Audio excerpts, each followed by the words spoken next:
Patata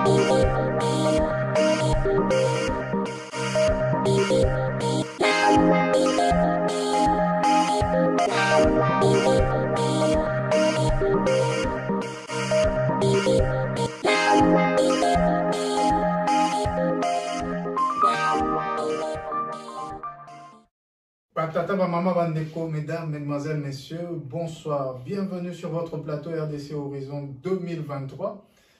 Nous avons le plaisir de vous accueillir avec vos animateurs habituels. À ma droite, M. Cornelis Nlandou. M. Nlandou, bonjour. Bonjour, M. Patrick Yogo.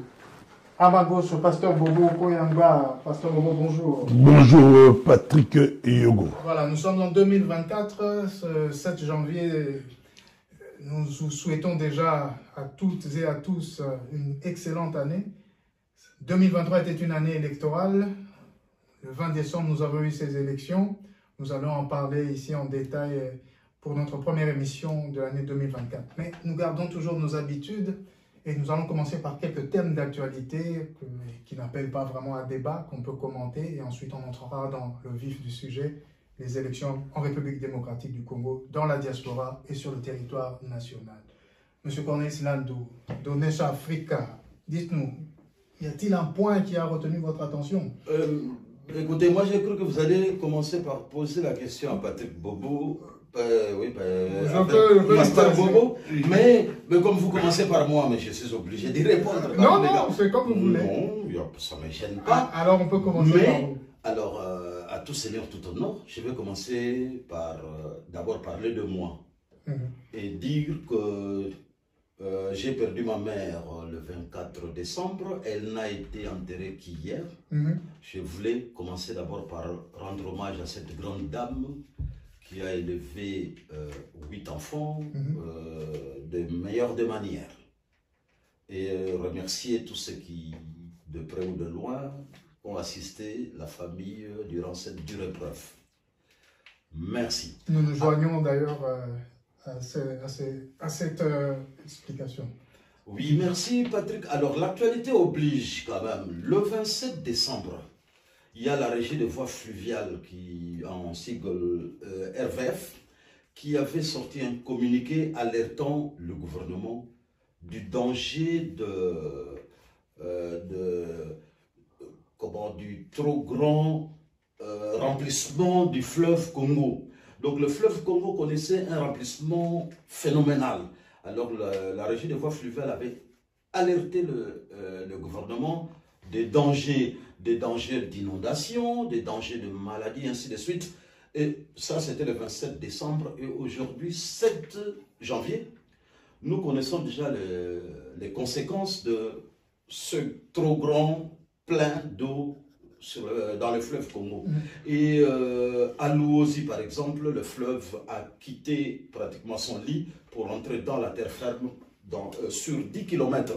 Il y a eu, en profondeur sur le territoire. Sur le territoire. Et il y a eu plusieurs maisons détruites et des morts d'hommes, ainsi de suite. Mais il n'y a pas que Luozi. Le même phénomène se remarque à Kisangani, le même phénomène à l'Équateur, ainsi de suite. J'ai une série de localités congolaises où il y a eu de maisons détruites et il y a eu de morts d'hommes. Et donc, la RVF a fait son travail correctement, mais le gouvernement n'a pas suivi, malheureusement. Merci pour cela. Pasteur Bobo, est-ce que vous avez un sujet d'actualité à partager avec nous? L'année commence bien par la grâce de Dieu, mais aujourd'hui c'est le phénomène Godin Poyi, que j'aurais bien voulu en parler quand même là. Qui est Godin Poyi? C'est le président provincial le président de l'Assemblée provinciale de Kinshasa, qui était en conflit direct avec le gouverneur du Kinshasa. Donc l'exécutif contre le législatif, ou le législatif contre l'exécutif. C'était des procès, des discussions. Lui, il accusait Jean-Claude Goubela des voleurs. Il les disait dans son église. Et personne ne faisait quand même. On voyait de temps à autre, il dansait, il parlait le voleur. Mais hier, comme par hasard, comme Kadima a invalidé la candidature de Jean-Claude Goubela, comme par hasard, tout le monde a pensé à C'était spontané. Tout le monde a pensé à Gentile Ngobila Ah, et à Godin Poy. Et les gens se sont donné rendez-vous à l'église de Godin Poy. Nous, à l'extérieur, c'était sur Internet. On s'est dit qu'on serait sur Internet. Il est pasteur de son état. Donc. Il est pasteur, donc il fait les clowns à l'église. Le clown. Oui, il fait les clowns. On vous laisse la paternité de c'est pas un pasteur classique, c'est pas un pasteur classique. Ok. Il est connu parce qu'il fait des clowns, mais c'est un gars très intelligent. D'accord. Il a des styles. C'est son style, quoi. C'est son style avec un accoutrement bling bling.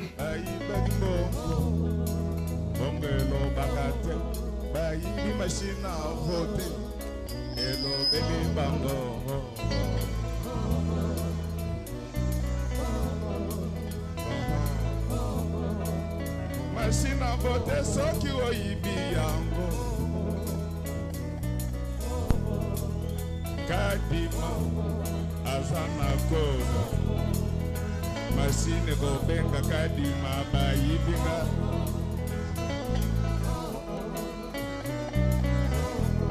Machine yebi adresse. Kadima! Nazana Komina Kisasa.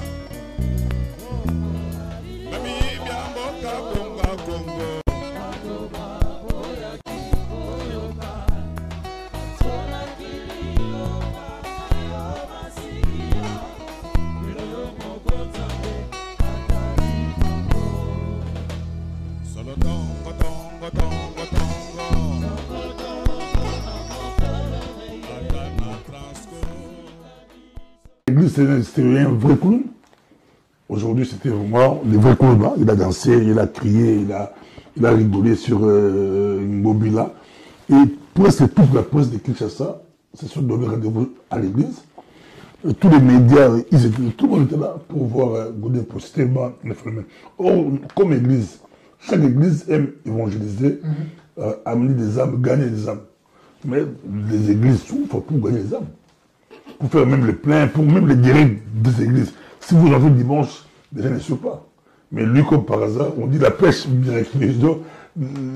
L'affaire délicate du mois qu'on pourra peut-être en parler aujourd'hui, c'était la pêche miraculeuse pour Godin Poy, l'église plein, sur un terrain plein, on le suivait de partout. Le malheur des uns fait le bonheur des autres, oui. Merci, Pasteur Bobo. Il y a énormément de sujets qu'on pourrait évoquer, mais on va essayer de se concentrer sur la situation électorale de la République démocratique du Congo. Je crois que c'est sur cette vision-là que nous nous étions entendus de mettre en place RDC Horizon 2023. Nous y sommes, nous avons même dépassé la partie juste du scrutin. Maintenant, nous sommes presque dans l'aspect post-électoral.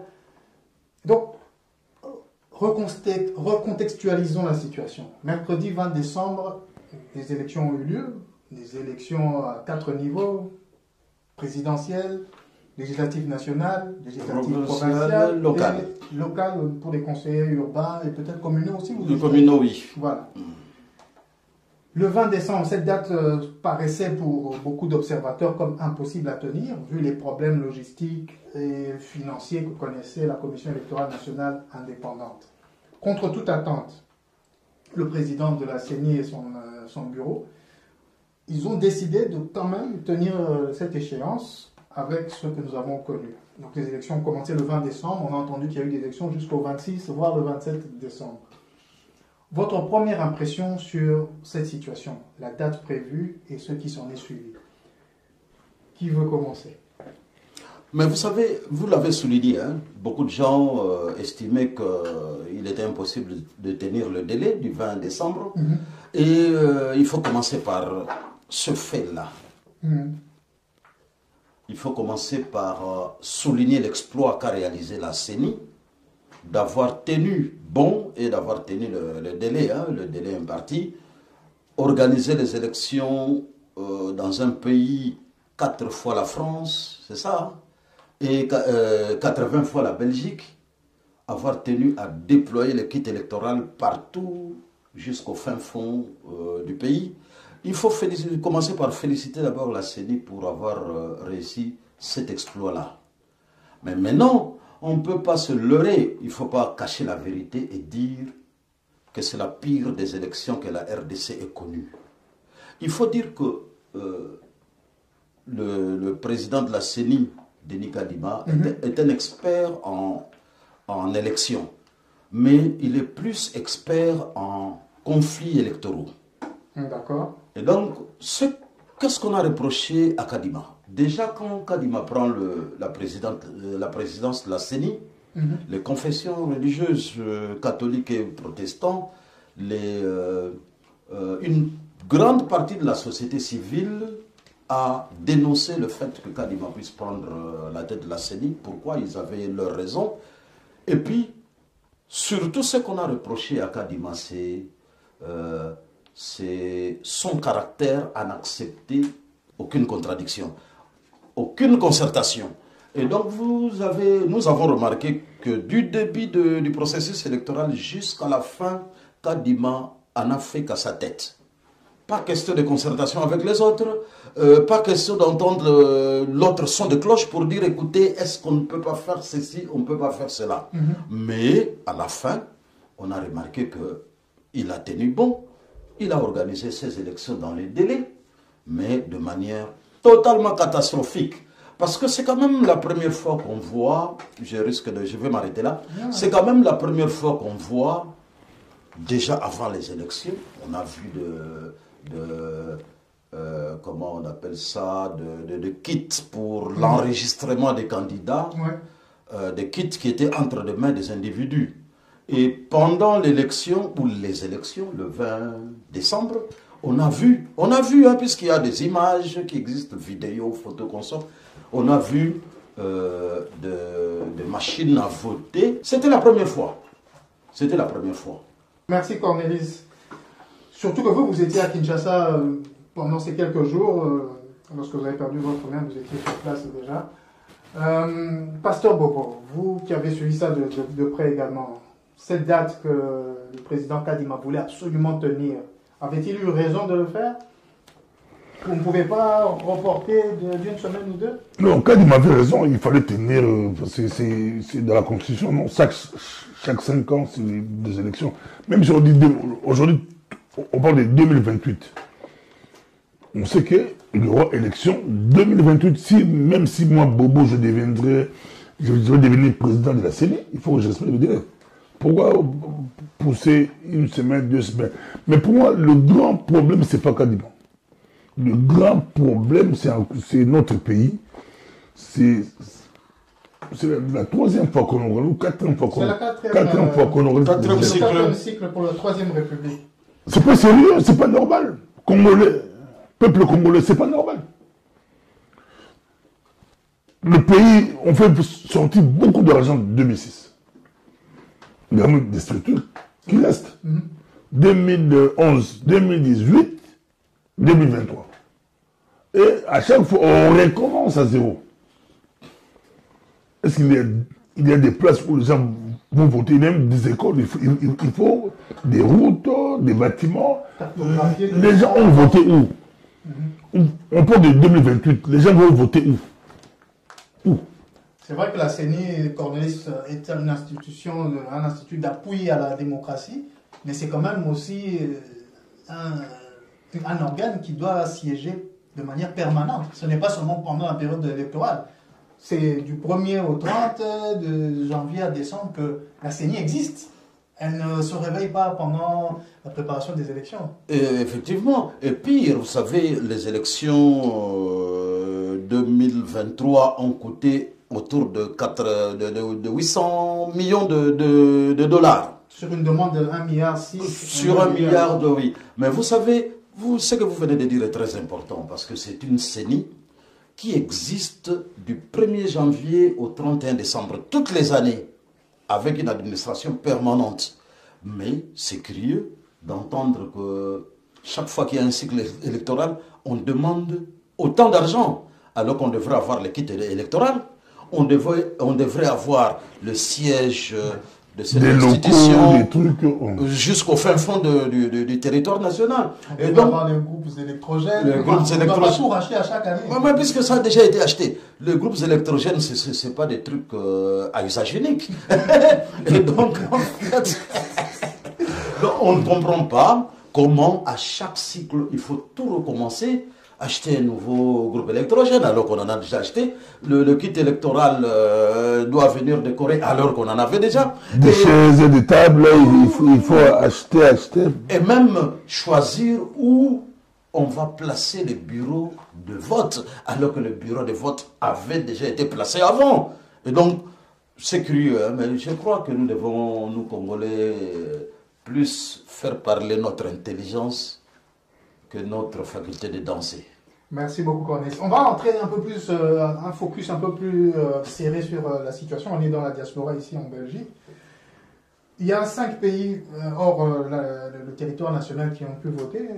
Il y avait donc la France, la Belgique pour l'Europe, on avait les États-Unis et le Canada pour les Amériques et la République sud-africaine pour l'Afrique. Quand vous regardez, vous qui avez suivi de très très près les élections ici le mercredi 20 décembre et l'enrôlement quelques temps avant à l'ambassade de la République démocratique du Congo pour le royaume de la Belgique, quand on entend qu'il y a, on ne va pas chicaner sur les chiffres, plus ou moins 3000 enrôlés Exact. Et qu'il y a eu plus ou moins 1400 votants. En Belgique, oui. Qu'est-ce que ça vous dit, Pasteur Bobo, quand vous voyez que, parce que vous comme moi, nous ne sommes pas très loin de l'Atomium, tout près de l'ING Arena, et il n'y a pas longtemps, on avait vu un artiste congolais performer là-bas, et nous avons vu les files qui allaient pour assister au concert. Vous pensez qu'il y avait quoi? Plus de 3000 ou moins de 3000 Congolais dans cette longue queue qui allait vers ING Arena? Presque 10 000. La salle, c'est sold out à 15 000 personnes. Mais si on met de côté les Camerounais, les Ivoiriens. Et ceux qui venaient de France, et les Belges et les autres, en Belgique, ça peut être 9 000 personnes, 9 000, 10 000 personnes. Alors, qu'est-ce qui se passe? Est-ce que la CENI n'a pas bien fait son travail ou est-ce que tous les Congolais que l'on connaît, quand on regarde la porte de Namur, Château Rouge ou ailleurs, ne sont plus des Congolais? Non, comment en fait, expliquer? Il y a un problème dans notre communauté. La politique est mal perçue, mal expliquée.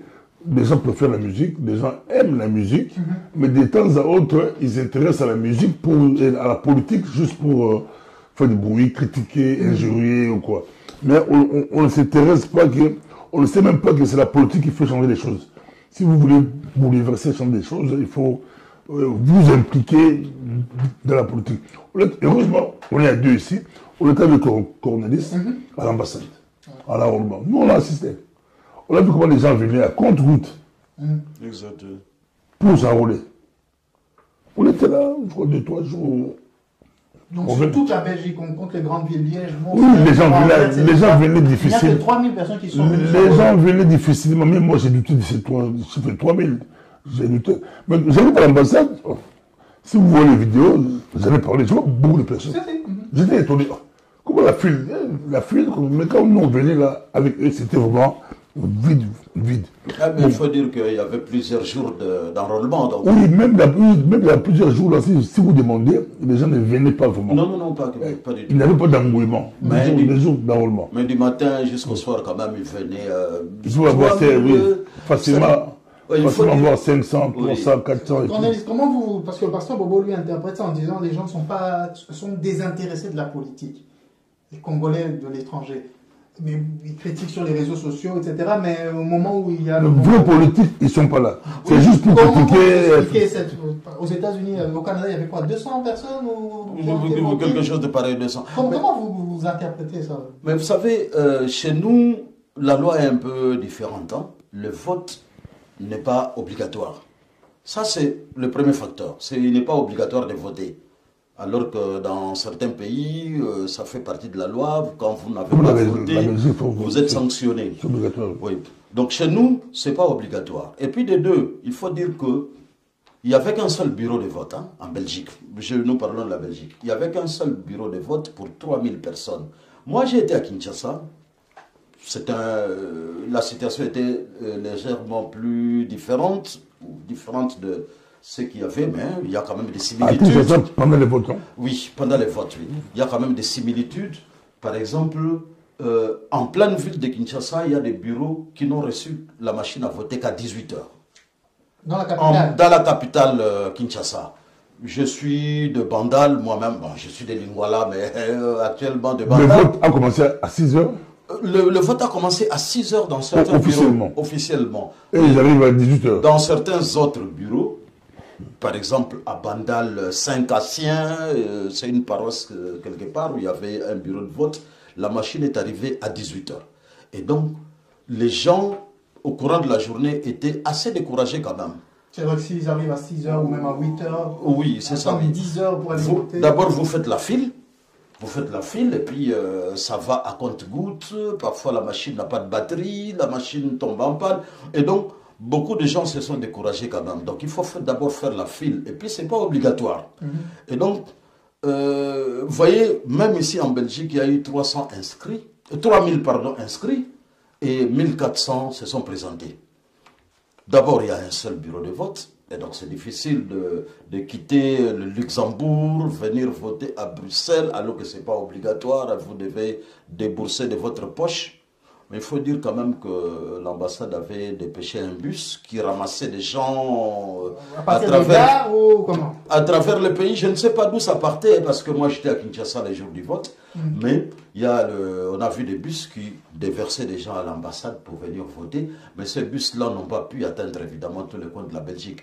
Donc le simple fait que le vote ne soit pas obligatoire empêche également d'avoir... Oui, c'était des facteurs quand même. Mais la question là, vous étiez là avec nous, avec Didier Manara, le vice-président de la CENI. Didier Manara, oui. On lui a posé la question. Moi, je lui ai posé la question aussi par rapport aux États-Unis, comment les gens allaient faire. Washington, c'était un seul bureau aux États-Unis. Il faut prendre un avion, prendre un hôtel pour venir voter. Ça serait très compliqué. Bon, c'était. L'explication, c'était un test. La diaspora ne pouvait voter pour la présidentielle. On n'a vu aucun candidat à la présidence de la République battre campagne physiquement en personne ici, ni aux États-Unis, ni au Canada, à part l'UDPS qui a ses alliés qui ont fait une campagne plus ou moins. On voit l'électorat, pour un mois, si tu viens ici, tu perds tout. Ça ne sert à rien de venir. C'est pour dire que c'est vraiment un test, moins de 10 000 personnes, tu quittes les villages pour venir, tu es faux. Donc on passe sur la diaspora. Allons maintenant dans les détails encore plus précis. Vous voyez sur l'écran, là, devant vous, le président de la République a été élu, a été proclamé pour les résultats provisoires avec 13 millions, on ne va pas entrer dans les détails, 13 millions et quelques. On voit l'écran? Oui, voilà, 13 millions et quelques. Et le nombre de votants, vous le voyez là, 18 millions. Quand vous regardez la ligne entre le blanc et le jaune, c'est très proche. Donc tous ceux qui ont été votés, pour une grande majorité, ont voté pour le président de la République. Mais lorsque vous regardez le nombre de votants, d'enrôlés, 41 millions, mais il n'y a que 18 millions qui sont venus. Vous sentez qu'il y a un souci. On est toujours en dessous de 50%. Vous le voyez encore mieux ici. La population qui va voter, qui a voté pour le président de la République sur le fichier électoral, ce n'est que 31% de ceux qui ont été du fichier électoral qui ont été votés. Moins de 50%. Mais il a bien obtenu ces 73% de voix, même pour le peu de gens qui sont venus voter. Sur le nombre de votants, oui. Un autre élément qu'on avait déjà évoqué ici, les gens qui ont voté pour le président de la République, ou qui ont voté pour les 4 scrutins, ne représentent que 13% de toute la population. Est-ce qu'il n'y a pas un problème de démocratie? Puisque la démocratie, comme on l'entend, c'est surtout la majorité, etc. À part le fait que le président de la République a été proclamé pour des résultats provisoires de 73%, le taux de participation était en dessous de 50%, vous le voyez en bleu, là, 43,4%. Encore moins que les élections précédentes. La seule élection où il y a eu un taux de participation élevé, c'était la toute première élection de la Troisième République. Est-ce que la légitimité... 2006. Oui, le 29 octobre 2006 pour être précis. Est-ce que la légitimité du président de la République, de la fonction président de la République, est-elle vraiment encore démocratique? Dans la mesure où le nombre de votants, le taux de participation est très bas. La population peut avoir une carte d'électeur, mais ne va pas voter, probablement pour des raisons que vous avez évoquées, que ce n'est pas obligatoire. Et lorsqu'on ne représente que 13% alors que vous devez incarner toute la population? Y a-t-il pas quelque chose à dire là-dessus? Pas vraiment. Si le système est démocratique, hein, comme a dit Cornelis, dans beaucoup de pays, c'est pas obligatoire. Si c'est pas obligatoire, je peux rester à la maison. On comptabilise par rapport. En France, on dit toujours que cette fois-ci, les taux, c'était trop faible. Mais ça n'empêche pas que celui qui est élu. Oui, ça change rien. Mais est-ce que la légitimité, par exemple, Macron, on joue sur ça aussi en disant, mais il n'est pas légitime. Non, ça, ils disent, mais sous la loi. Mais c'est lui qui est président de tout ça. Si le système est démocratique, mais si on a empêché les gens d'aller s'enrôler, d'aller voter, ça devient autre chose. Mais si les gens. Peut-être c'est aux politiques de mobiliser. Tout des magouilles. Il est tellement tout des magouilles. J'espère qu'avec le geste que Kadima fait cette fois-ci, 2028, beaucoup de choses pourront changer. Parce que même quand on voit les chiffres par rapport à l'enrôlement, on trouve qu'il y a trop d'escroqueries, trop de tricheries. Chaque coin veut avoir beaucoup de députés. Les gens gonflent. Et les vrais électeurs, peut-être, ne bougent pas, ne sont pas là. Les jours du vote, on voit 13%, 18%. Ça pose comme problème si c'est par rapport aux 18%. 18%. Ouais. Ah, oui, ça pose problème. Quand on est sur cette question, et puis on va entrer en détail sur les fraudes, etc., la légitimité de la présidence de la République, comment vous percevez ça? Lorsqu'on voit qu'on est bien en deçà de 50% et du fichier électoral même, c'est-à-dire le nombre de votants, 43% seulement qui participent, ça fait que 13% de la population tout entière. Toute cette majorité que finalement ne participe pas à l'exercice démocratique. Oui, Patrick Hugo, mais je crois que nous avons répondu à une partie de cette question quand nous disons par exemple que la CENI est une institution qui fonctionne du 1er janvier au 31 décembre. Mais lorsque nous voyons que pour déployer le kit électoral à travers le pays, je ne sais pas si vous avez le nombre de bureaux de vote, mais plusieurs observateurs disent... 75 478 bureaux de vote. Exact. Plusieurs observateurs disent qu'il y a eu au moins 1000 bureaux de vote qui n'ont pas eu de machines à voter. Donc, les électeurs n'ont pas pu exercer leurs droits dans plus ou moins 1000 bureaux de vote à travers le pays. Ça, ce sont les observateurs neutres qui le disent. Évidemment, ils ajoutent que néanmoins, la CENI a battu un grand travail parce que les élections ont été tenues dans les normes, c'est-à-dire à la date prévue et dans de bonnes conditions. Entre guillemets. Ça, c'est par exemple la déclaration des experts de la communauté des États d'Afrique centrale, la CEAC. Mais, je peux aussi me poser cette question. Est-ce que ce n'est pas fait exprès? Est-ce que cela n'arrange pas tout le monde? Si tout le monde devrait voter, si tous les 43%, c'est combien? 41 millions. 41 millions, oui. Les 41 millions, ou si on enlève 2 millions des malades, des décès, ou si 39 millions allaient voter, est-ce que la CENI allait être capable de gérer ça? Oui. Déjà, avec le peu là, c'était catastrophique. Avec le peu là de 13% ou 18%. Ouais. C'est très compliqué. Nous avons parlé de 800 millions que la CENI a demandé au gouvernement, enfin, a obtenu du gouvernement pour l'organisation des élections. Donc, en fait, les 41 millions sont censés être gérés par la CENI. Donc, la CENI est capable de gérer, disons, 100 millions de votants. Devrait être capable puisque la RDC compte pour 100 millions. Donc en fait, avec le budget, avec le personnel que la CENI a, et ainsi de suite, elle est capable de gérer ce flux-là. avait eu l'argent parce qu'il pleurait. À 2 semaines de l'élection, il pleurait qu'il n'a pas eu d'argent. Oui, alors je disais que donc, la CENI est capable de gérer tout ce flux-là, de votants. Devrait être capable parce que moi j'ai toujours dit que l'erreur de Kadima, c'est de n'avoir pas accepté la concertation. C'est-à-dire qu'il y a d'autres parties prenantes qui avaient aussi des idées pour que ces élections se passent de la meilleure des façons. Mais Kadima a refusé d'entendre les autres et il a fait ce qu'il voulait. Mais la légitimité, évidemment 43% de votants ou de votes, évidemment ça crée un problème de légitimité. Mais seulement, ça n'enlève en rien le mérite de Félix Tshisekedi qui a été proclamé vainqueur, ça n'enlève en rien à son mérite, hein, parce que lui... C'est le président le mieux élu. Le mieux élu. Et donc, mais avec le taux de participation le plus faible. Le taux de participation le plus faible. Mais nous ne sommes pas le dernier des pays, hein, parce que si vous prenez par exemple l'Algérie, donc à la dernière élection présidentielle, Al-Sisi vient d'être élu, hein, en Égypte. En Égypte. Mais il y a eu 38% de votants, parce que les Égyptiens, pardon, moi j'ai parlé de l'Algérie. Non, l'Égypte. Parce que les Égyptiens, l'attention des Égyptiens était focalisée sur le conflit israélo-palestinien. Et donc il y a eu 38% de votants. Mais Al-Sisi est légalement élu. Et donc nous ne sommes pas les derniers sur la liste. Oui. C'est la légitimité démocratique. Mais voilà. Passons là-dessus. Revenons alors sur la question de la fraude qui a été constatée et qui a été sanctionnée par la CENI elle-même.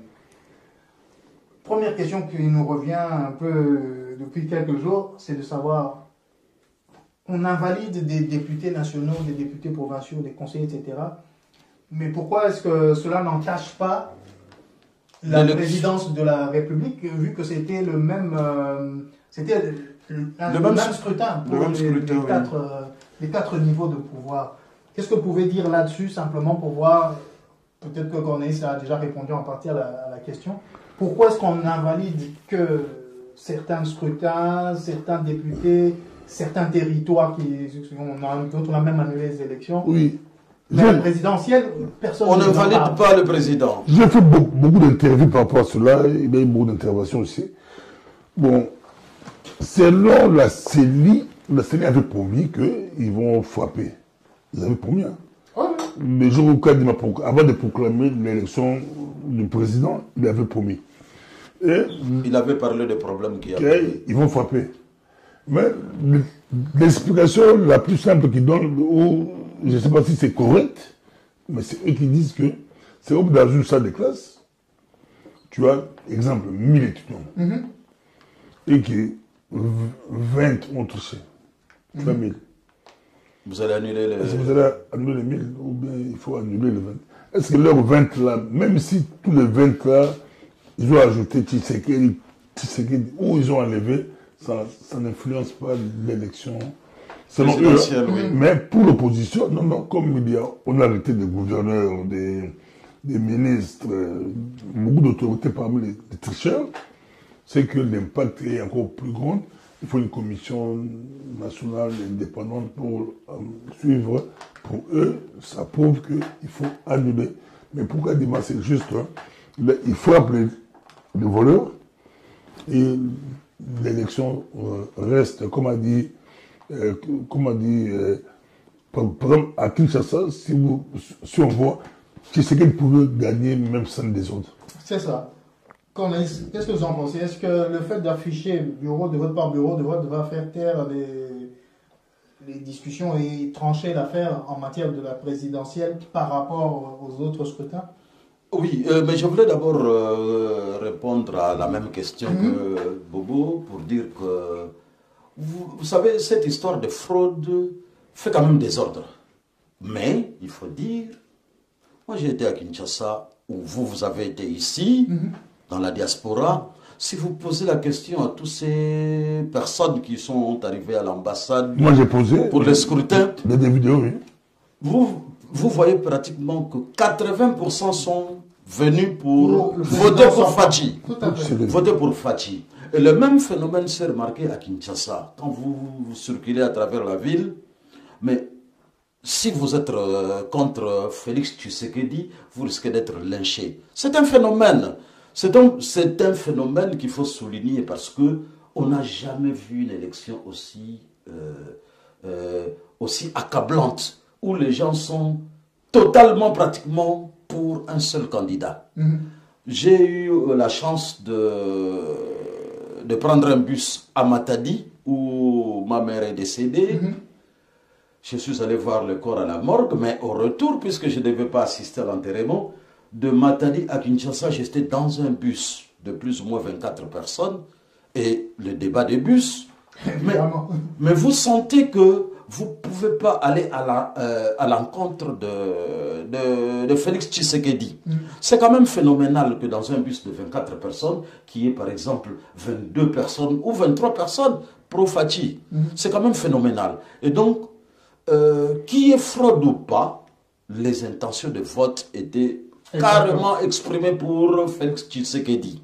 Mais qui est fraude aujourd'hui est des fraudes avérées, parce que des kits électoraux dans entre les mains des individus, des déclarations des candidats qui disent que non, vous avez invalidé ma candidature, mais il y a encore tel et tel autre qui avait des machines chez eux. Et d'ailleurs, tel autre, c'est lui qui distribuait les machines.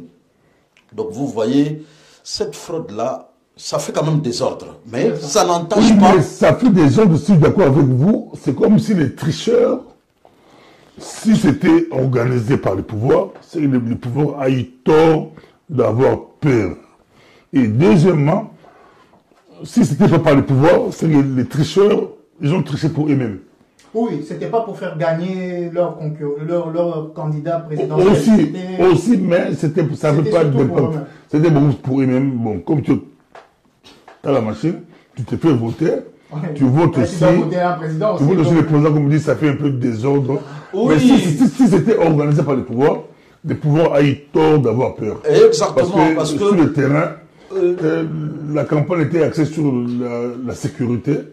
C'est Fachi qui gagnait du côté sécurité par rapport à Katumbi. Mais ils ont eu peur. L'ordre d'arrivée, peu importe la fraude qu'il y a eu, enfin peu importe, malgré la fraude qu'il y a eu, n'allait pas changer. Oui, nous l'avons dit. C'est compliqué. Là, tu poses autrement le problème.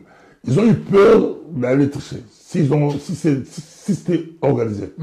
Oui, mais comme nous avons dit, lorsque vous circulez dans la diaspora ou à l'intérieur du pays, les intentions de vote montrent clairement que au moins 80%, peut-être 70%, 70%, voter pour Fachi. Ça dépend des côtés. Au Qatar, c'est différent. Non, c'est le pourcentage. C'est le pourcentage. Katumbi, Tshisekedi. Donc, mais Bobo. Au Congo, c'était beaucoup plus sur les deux. Hein. Bobo, entre Tshisekedi et Katumbi, vous voulez qui? Comme Katumbi n'avait pas compris la campagne, nous, il était beaucoup plus fort du côté social. Là. Il critiquait le président par rapport au social. Il n'a rien foutu. Or, le président Tshisekedi, ils ont changé. Ils ont choisi un autre cheval de bataille. C'était sécurité. Il fallait que Katumbi les suive du côté sécurité. Bon, l'équipe Katumbi, ils ont pris du temps pour comprendre que c'était trop tard. Donc, quand on dit que les Congolais voulaient Tshisekedi par rapport à la sécurité, ils ont vu qu'entre un étranger, entre guillemets, qui est Katumbi, et un fils du pays qui est Tshisekedi, la majorité des Congolais ont choisi Tshisekedi. Mais pourtant, Fayoulou n'était pas étranger. Bon, mais je n'entre pas dans les débats. Un dernier point. Oui, je voulais dire, évidemment, puisque là, nous sommes en train de parler de la fraude qu'il y a eu, mais il faut quand même donner des chiffres. D'après le communiqué de la CENI, il y a eu 82 candidats invalidés. C'est ça. Et dans ces 80 candidats, il y a des figures connues, hein, comme Ngobila, gouverneur de la ville de Kinshasa, invalidé. Premier citoyen. Oui. Mais également, il y a un journal qui a fait, il y a un journal qui a fait le recensement ou les statistiques hein, dans les 82 candidats invalidés pour dire qu'il y a 15 femmes dans les 82. Et parmi les 15 femmes-là, il y a 2 membres du gouvernement Sama Lukonde. Et ça, c'est une première quand même qu'il faut souligner. 2 membres du gouvernement Sama Lukonde. 2 femmes du gouvernement Sama Lukonde. Mais 3 ministres de Sama Lukonde. 2 femmes, plus un homme. Oui, bon, on peut les citer, oui. Ça a été publié. Oui, il y a Madame Antoinette Kipoulou, ministre de la fonction de la formation professionnelle dans les candidats invalidés. Il y a Madame Nana Manouanina, ça c'est grave. Elle est ministre près le président de la République. Elle avait une machine à voter dans sa chambre à coucher. Et dans les dames en question dont on parle, qui ont été invalidées, dans les 15 femmes sur les 82, il y a aussi Colette Tchomba, que tout le monde connaît, grande journaliste et députée depuis un bout de temps. Il y a aussi Tatiana Pembe. Tatiana Pembe aussi qui est invalidée. Mais il y a un troisième ministre, je ne sais pas si je peux retrouver son nom rapidement, sinon on peut passer. Voilà. Le ministre du Tourisme, comment il s'appelle encore? César, c'est ça? Didier Manzenga, ministre du Tourisme. Dans les 3 ministres du gouvernement Samalou Condé, 2 hommes et un homme. 2 femmes et un homme. Mais la parité, on essaie de garder la parité même dans la fraude. Dans la fraude. Est-ce que les ministres... Mais je voulais terminer démissionner ou bien... On va y arriver. Justement, c'est un problème parce que ces ministres-là n'ont jamais démissionné. Et donc, ce sont des ministres en fonction qui ont triché. Évidemment, il y a beaucoup de conséquences, ils sont invalidés, mais... donc, ils doivent démissionner quand même. Pas seulement démissionner. En attendant les enquêtes. Pas seulement démissionner parce qu'être attrapé avec, évidemment, la commission électorale a mené ses enquêtes. Être attrapé avec une machine à voter chez soi, c'est une corruption. Et il y a plusieurs infractions biens sociaux, biens de l'État. Voilà, qui doivent être analysées également par la Cour constitutionnelle. Qu'est-ce que je dis par le Conseil judiciaire? L'appareil, les cours et tribunaux doivent se saisir puisqu'il y a plusieurs infractions. Quand vous avez, il y a corruption, il y a incitation à la violence, il y a détournement des biens de l'État. Que la première sanction de la CENI va nécessairement entraîner pour conséquence des poursuites judiciaires, Pasteur Bobo? C'est ça votre question? Ils doivent déjà démissionner. Logiquement, si c'était en Europe, vous démissionnez.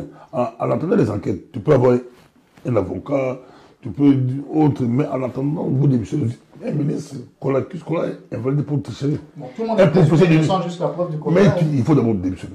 Vous démissionnez d'abord pour laisser cours à la justice de faire son travail. Mais comme j'avais... Ça se passe comme ça dans tous les pays du monde. Mais comme j'avais commencé à dire, il faut relever le fait que c'est une première. C'est la première fois dans l'histoire des cycles électoraux que nous avons connus que la commission électorale sanctionne. C'est la première fois. Vous êtes sûr que c'est la première fois? La sanction, c'est la première fois. Et puis de deux, il faut dire que parmi les gens qui sont sanctionnés, il y a des officiels. Ça, c'est encore, ça donne un peu plus de crédit à la commission électorale nationale. Et je vais continuer pour dire que il n'y a pas que les 3 ministres en fonction qui sont, il n'y a pas que 3 ministres en fonction qui ont été sanctionnés. Il y a 6 sénateurs parmi eux. Il y a 2 mandataires, dont Tchingi Pouloulou, que tout le monde connaît. C'est lui qui a fait... Il est député, mais il est dans le conseil d'administration de la SNEL. C'est lui qui a chapeauté l'histoire de père et de mère avec Tchani au Parlement. Mais parmi les 2 mandataires, il y a encore Kinki Moulumba, ancien ministre depuis Mobutu, et ainsi de suite, qui est président du conseil d'administration de la RVA. La Régie des voies aériennes. Régie des voies aériennes. Et à part eux, il y a 4 gouverneurs sanctionnés. Donc c'est une mesure très importante. On peut saluer la lutte contre la fraude. Il faut saluer, évidemment. J'ai salué quasiment. Hier, j'ai salué quasiment, bien que c'est comme si on ramait à contre-cour, parce qu'il y avait d'autres qui disaient non. Quasiment aussi, il faut les condamner, mais moi j'ai salué quasiment. Faut-il s'attendre à d'autres condamnations, d'autres sanctions selon vous? Ça peut faire bouger les choses, même pour l'avenir du pays.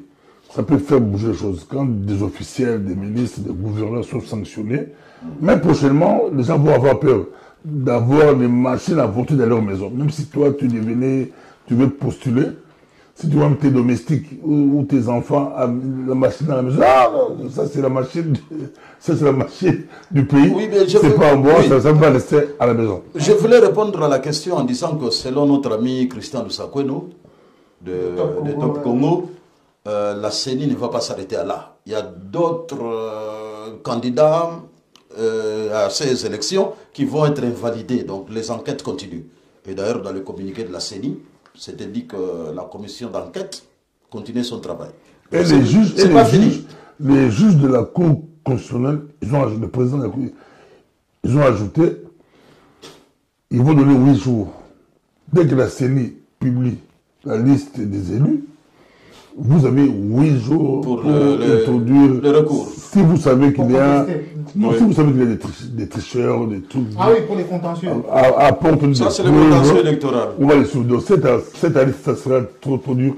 C'est comme si Kadima avait raison quand il avait dit qu'il n'y aura pas de députés nommés. Bon, on avait rigolé, mais c'est comme si Kadima avait raison. Avant de terminer, il y a 2 circonscriptions, 2 territoires sur lesquels on a annulé carrément... Où on a annulé carrément le scrutin, oui. Ouais, Massimanimba et Yakoma. Je vais laisser, Pasteur, vous commencer par Yakoma et vous allez finir avec Massimanimba, comme vous aviez la parole. Ouais. Vous qui êtes du Nord Ubangi, Pasteur Boboko Yangba, parlez-nous un peu de cette situation. J'ai eu quelques notes ici, mais... Yakoma, j'ai voulu de faire une émission avec un ressortissant de Yakoma, M. Godefran Moïndi. C'est déjà sur la toile. J'ai beaucoup aimé la façon dont il a expliqué. Mais moi, je ne maîtrisais pas ces choses. Hein. En quelques mots, dites-nous un peu. Yakoma, c'est profond qu'on pense. C'est plus profond. Lui, il dit qu'il n'y a pas un leader, un vrai leader qui rassemble tout. On parle de gangstérisme. Il n'y a pas un vrai leader comme chez... Il n'y a pas d'autorité de l'État. Chez les Mobutu à Gbado, ils ont des leaders clairs, les Mobutu et les autres. Mais Yakoma, il n'y a pas un leader. Mais qu'est-ce qui s'est passé? Il y a Abouzi, il y a Ouapinda, il y a, je crois, il y a comme des grands centres. Et les gens se sont organisés, si tu es des Abouzi. Donc, Abougombazi, en fait. Donc, tu refuses que, quand on dit Abouzi, pour ceux qui ne savent pas, c'est là où est venu, je crois, Honoré Mandela, son coin. Il y a comme des Ouapinda, c'est les Seti, les Bagamot, tout ça. Donc, si tu es de ce côté-là, on vous refuse, on dit qu'on ne veut pas que vous êtes des Wapinda, vous n'avez pas le droit de venir faire campagne. De l'autre côté-là. Donc, ça devient des ghettos. Des ghettos. Les gens de Wapinda aussi refusent les autres. Donc, c'était des ghettos.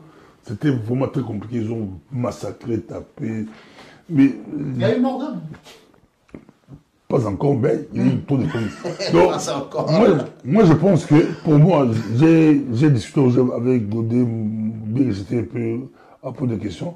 Moi, je trouve qu'il faut réformer le système. Parce que, à supposer qu'on fait l'élection à Yakoma. 2 députés, parce que là-bas, ils ont droit à 2 députés nationaux et puis 4 députés provinciaux. Okay. Si les 2 députés nationaux sortent des Abouzi ou les gens des Wapinda vont refuser, s'ils sortent des Wapinda, les gens des Abouzi vont réclamer. Et c'est bizarre, tous, c'est des Mandi, tous. Même tribu, même langue, même tout. Mais c'est mais des guerres différentes. Vous qui aimez le tribalisme, il faut faire attention.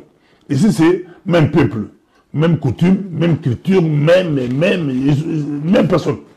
Mais comme toi, tu es, c'est un peu comme quand nous, on a gagné à ma campagne, on disait Banadikolo, la Banassé. Vous êtes tous de Mac. Quand on joue au foot avec Banassé, on est ensemble. Là-bas, quand Luano, on est ensemble. Si on part ailleurs, on débat les Banassé, on est ensemble, on joue. Mais quand on est entre nous, c'est la guerre. La guerre, donc, on était des enfants, mais ça se passe aussi de tous des bandits, même coin, même langue, même culture, même tout, pas de différence, mais on choisit et ils ont tout saboté. Merci, Pasteur. Cornelis Amassimanimba, que se passe-t-il? Écoutez, moi je suis pas... Est-ce que c'est la même situation des conflits de territoire? Oui, qu'est-ce qui se passe? Moi je ne suis pas de Massimanimba, malheureusement, mais... Mais la situation est pratiquement la même, sauf qu'à Massimanimba, il y a eu des notables qui se sont accaparés des bureaux de vote. Donc en fait, ils empêchaient les gens d'avoir accès. C'est pour cela d'ailleurs que dans les griefs qui sont reprochés à ces officiels-là, il y a incitation à la violence, séquestration du matériel électoral. Donc en fait, il y avait des bureaux de vote où les électeurs n'avaient pas accès. C'est pour la même chose. Pratiquement donc les électeurs n'ont pas accès, et d'ailleurs on parle de bourrage des urnes. Ça c'est le terme est sorti, le bourrage des urnes. Et il y a, par-ci par-là, il n'y a pas que Massima Nimba et Yakoma où il y a eu ces problèmes-là. Il y a un autre candidat, Moutamba, qui parle de son fief de Lubaou, où spécialement venu de Kinshasa, d'après Moutamba, candidat à la présidentielle, Constant Moutamba, spécialement venu de Kinshasa, un homme qu'il cite, est venu de Kinshasa pour Lubaou, pour empêcher que Moutamba ait des voix. Il le cite, hein, il dit, Constant Moutamba dit qu'il a des preuves. Il a des vidéos, il a signé des bureaux de vote, ainsi de suite. Et un autre gars, un autre candidat parle de Kabare. Kabare, c'est du côté ex-oriental, je crois, Kabare. Bah, je ne vois plus. Alors, un autre candidat parle de Kabare où ils ont voté pendant 3 jours. Donc, le 20, il y a eu élection, le 21, élection, le 22, élection. Alors, il se pose la question de savoir, le 22, qui étaient les électeurs? Donc, il y a des problèmes par-ci, par-là qui existent et qu'il faut résoudre par le simple fait que la CENI doit fonctionner du 1er janvier, jusqu'au 31 décembre. Aussi longtemps que cette CENI-là ne fonctionnera que à 6 jours des élections, il y aura toujours des... Il faut aussi arrêter quelques membres de la CENI. Ah, ça, la CENI doit frapper même dans sa propre maison. Exact. Comme ça va nous aider 2028. Tu vois, ça c'est un processus qui commence maintenant. Quasiment, il faut coup de chapeau, mais il faut frapper aussi dans... Exact. On va clôturer là, vu qu'on a largement empiété sur notre temps, mais quand même, il y a une partie prenante essentielle quand même dans le processus électoral. Le ministère de l'Intérieur pour sécuriser tout ce processus. Dans les 2 cas cités ici, de Yakoma et de Massima Nimba, où était la police? Vous savez, nous l'avons dit ici. Où la police était elle-même impliquée dans ces affaires. Mais nous l'avons dit dans une des émissions ici. Nous avons vu au Kasaï un gouverneur en fonction dire « Dans ma province ici, personne de notre province ne peut venir battre campagne ici. » Et ce gouverneur-là, le juge l'a entendu parler, le procureur l'a entendu parler et personne n'a levé le petit doigt. Et donc, aussi longtemps que le ministre de l'Intérieur est laxiste, le procureur de la République est laxiste, le juge est laxiste, comme nous l'avons vu, c'est normal que les gens profitent du vide judiciaire. Il y a un député qu'on a invalidé ici, de Kinshasa, chez Jacqueline Gobila, qui cite nommément le ministre de l'Intérieur. Le ministre de l'Intérieur, comme détenteur de la machine à voter. Des machines à voter. Donc voilà. Il faut des enquêtes. Oui, donc il faut nécessairement que la justice fasse son travail, mais en amont, il ne faut pas attendre qu'il y ait mort d'homme pour commencer à enquêter. C'est quand il y a des appels à la violence, à la haine... On doit tout de suite oui, la logique, parce que tous ceux qui ont fait le droit, tous ceux qui ont été à l'école de droit savent que le premier rôle d'un magistrat, c'est de traquer l'infraction. Il faut traquer l'infraction. Et voilà. Merci beaucoup. Je crois qu'on va s'arrêter là pour aujourd'hui. Je remercie notre IT officer qui a permis que cette émission puisse avoir lieu. Je remercie le pasteur Boboko Yamba pour ses explications et ses points de vue. Et je présente encore mes vives condoléances à M. Cornelis Nlandou qui, malgré l'enterrement de sa chère mère hier, est déjà parmi nous aujourd'hui pour cette émission. Merci. À nos compatriotes partout où ils se trouvent, vous voyez, les élections sont là pour que la population, que le peuple puisse choisir ses représentants, ceux qui vont les diriger et assurer le bien-être collectif. Ne ratez jamais l'occasion d'exprimer votre voix, puisque les gens qui vont être élus, c'est eux qui vont décider pour le reste de votre vie. Voilà, merci à tous. À nous revoir très bientôt, probablement sous un autre nom, mais vous serez informés très rapidement. Merci encore. Pêchez-vous.